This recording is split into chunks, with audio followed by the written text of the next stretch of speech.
Good morning, everyone. Good morning, sir. I am Daniel Marquez Famat, here to present a product of quantitative research found at home that is related to the 17 SDGs. Did you know that something as simple as trash bin is a product of quantitative research? Researchers study waste generation patterns, recycling rates, and optimal bin designs to improve waste management.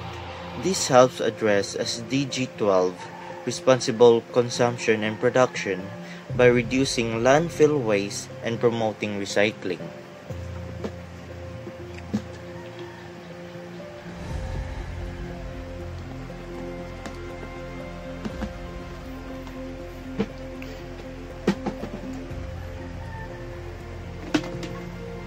Thanks to data-driven research, we now have better waste solution helping us move toward a cleaner and more sustainable future.